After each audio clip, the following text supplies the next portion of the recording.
Welcome everyone to our top mod showcase. We have the winners of the best mods for you this month. The mods are from different genres and types that it could possibly cram in a top 10 list. Before we start, just want to share a channel update. We just hit our 3,000 subscriber goal. Thank you everyone for the continued support of the show, and we are really blessed to have you as part of our small community.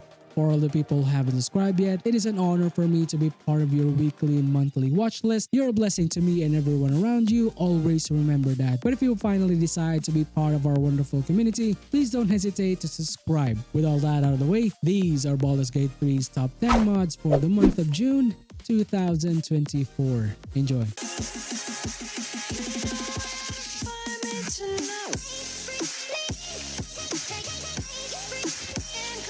We're gonna start off our list with this really impressive face mod that changes up one of the least played races in Baldur's Gate 3. Specifically talking about the Gith, as cool as they are in terms of race features such as the martial prodigy and the useful spells like the Githyanki jump, people including myself couldn't get past through that green skin look no matter how much customization we do. If you're using the male version, and it just looks horrible. Introducing the resting Gith face mod.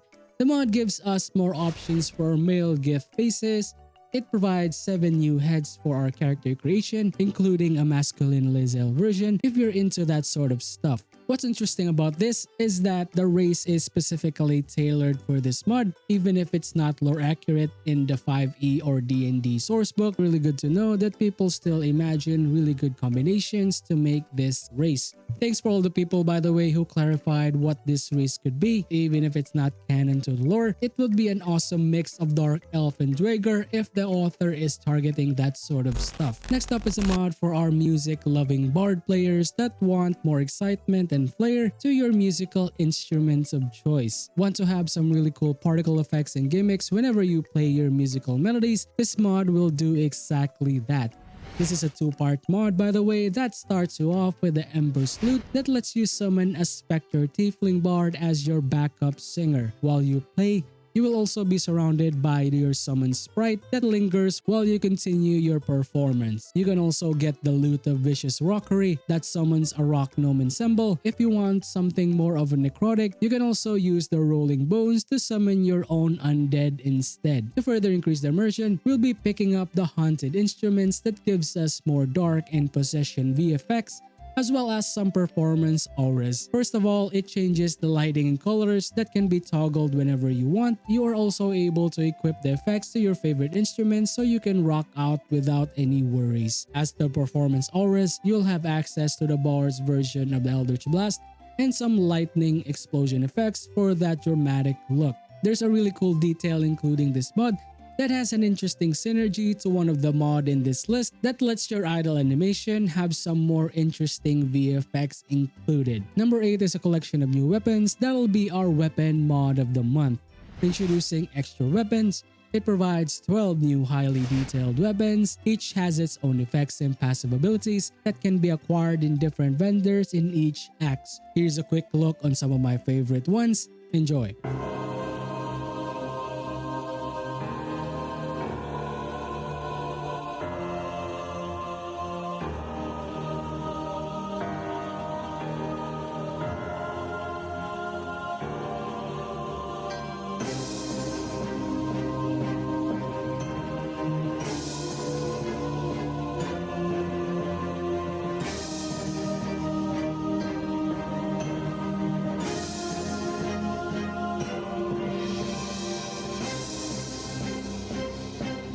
Seventh will be our armor mod of the month from a really cool collection from Tasha's Cauldron of outfits. This mod literally gives you a cauldron where you can select clothes for your feminine and masculine body presents. It also includes a couple of cool dyes if you want to change the whole vanilla color scheme. As per tradition, a quick showcase is in order. Take a look.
Number 6 is a cool mod that provides more variation for the Elven race. The mod provides a new selection of elf, drow, and half-elf sub-races to the game. Majority of these are D&D, 5e, 3E, and Forgotten Realms lore inspired to ensure that it is lore accurate. To be honest, this gives more of a Ghastly Ghouls mod vibes, which also provides playable races. Having more of this detailed race mod is a really nice thing to have. The elves in this mod all have base racial speed, elven weapon training, and dark vision, which is also included in the vanilla version. The really cool thing is that each elf has its own distinguished passives that is appropriate to the lore. Like for example, the Dusk Elves that reside in the Dark Forest of Faerun and the Shadowfell. They have access to passives like Nightfall Veil that makes them proficient in stealth, as well as the Twilight Sanctuary that adds +2 bonus to your saving throws when shrouded, Snow Elves that reside in the frigid environments, having the abilities of Polar Endurance,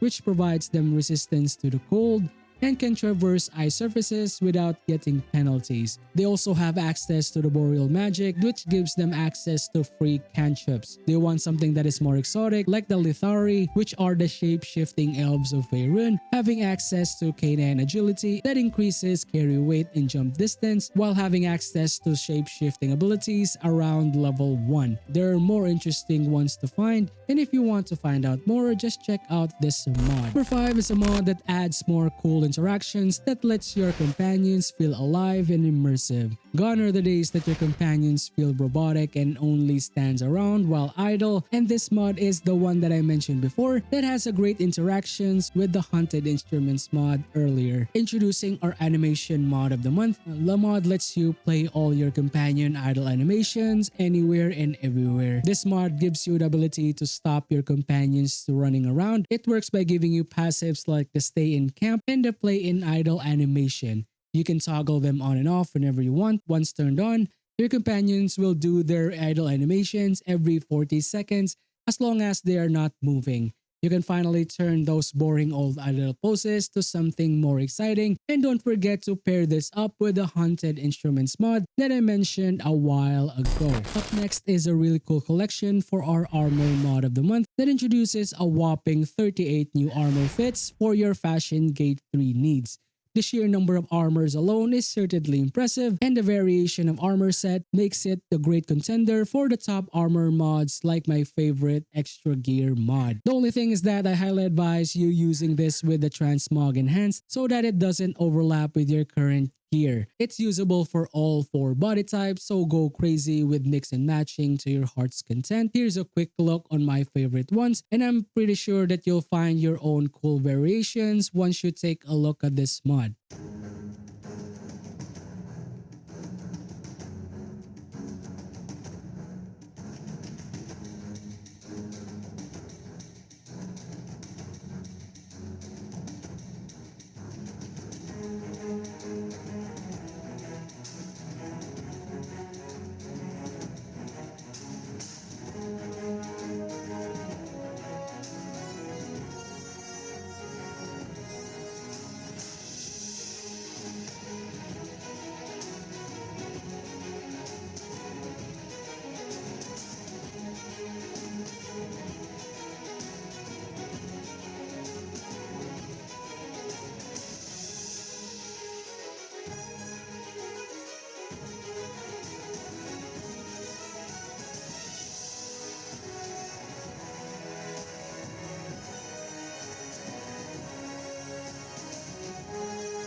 Third is a crazy new mod that is easily the most NSFW mod that I covered in the show. The amount of footage I had to cut out so it can get in the list is quite a lot, but it's still worth it nonetheless. If you haven't noticed yet, do you want Baldur's Gate 3 to erase all men and replace them with women? Snap them out of existence and transport your tab to a place where no man has gone before?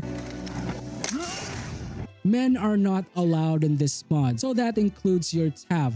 Make sure to make your character female or risk being transformed into your female counterpart. Even our male companions can't escape this curse. Hey, they look surprisingly good, so I'll take it.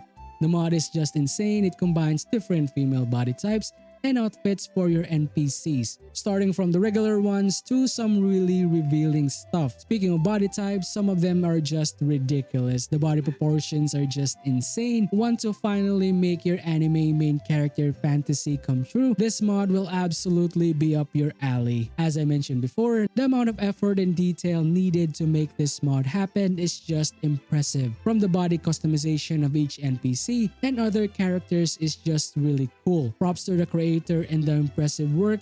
Well done. Number 2 is a mod that is part of my default loading order of mods just by the sheer convenience that it provides. From the makers of the insane miraculous dyes and tools mod that lets you have your ultimate color dye fantasy come true, we have the best mod if you're like me who swaps your companions regularly, presenting the Loadstone mod. Have you been annoyed of always speaking to your companions when you want to invite or dismiss them? It usually forces you to individually talk to them to just skip through the dialogue. What if we can eliminate that and just let you summon them instantly? We no longer need to go to the camp to do it. By using the bag of Loadstone, just pick the companions that you want to dismiss, want to replace and invite them again. Just double click the stone and there you go. No more getting sidetracked and no more talking. This will be very useful, especially if you want to progress each companion storyline, removing the downtime inviting them over and over again. This mod is quite special because it was recommended by you guys, and thank you for sharing the info. Finally, our number 1 and featured mod of the month. This is a really exciting project to watch out for. I've personally been enjoying this mod today, just addictingly fun to play. Have you wanted to have more game modes in Baldur's Gate 3? Ever thought about having a game mode that is sort of an arena that lets you challenge waves and waves of enemies just to test your builds? That is exactly what the mod will do. This is a really cool project that lets you turn Baldur's Gate 3 into a roguelike simulator. For you guys who don't have any idea what is a roguelike is sort of a game mode that lets you procedurally generate levels where you fight scaling enemies and bosses, and upon defeating your challenge, you get some loot, currency, then do it all over again. Some famous example of this is maybe Call of the Lamb or maybe Hades. This creator has made a specific game mode where you can directly get into the action after your character creation screen. This is where you're given the option to play the Trials of Tav. It prompts you to skip the unalloyed scene and teleport you directly to your camp. This is where you'll be able to select your allies and form your team for the trial. You're also greeted with your new UI that acts as your scoreboard/reward shop where you can buy upgrades, spend your currencies to make you much more powerful and prepare for your fights. After sorting out your squad, you can just leave your camp and start playing the mode. Since the time that I covered this mod, there's been a lot of improvements and adjustment to make the experience much better. With the continuous feedback of the community and the amazing work of the creator, I'm pretty sure this mod will be a great addition to the game. If you want to take a break from the story and just do a few runs in your spare time, this mod is absolutely for you. And that's it guys, thank you for watching this month's mod showcase. What do you guys think about the mods? And really curious to know what are your favorites for this month. Would love to know all about it in the comments down below, including your questions and clarifications. Shoutouts for all the people who subscribe and keep supporting the channel. I really appreciate you guys for all the amazing support, and for all the people who have subscribed yet, thank you for watching my videos, and I hope I earn your subscriptions in the future. But if I earn it today, please don't hesitate to hit that subscribe button. It really helps me out a lot. If you want to support me directly, join button is below, or maybe Patreon if you want to go that route. Do you want to see a full breakdown of the mods that I mentioned in this video, or maybe a really cool Elden Ring build? Just click this videos right here. Finally, that's it for me. Up to you soon on the next Master Buck Show. Peace out. Bye guys.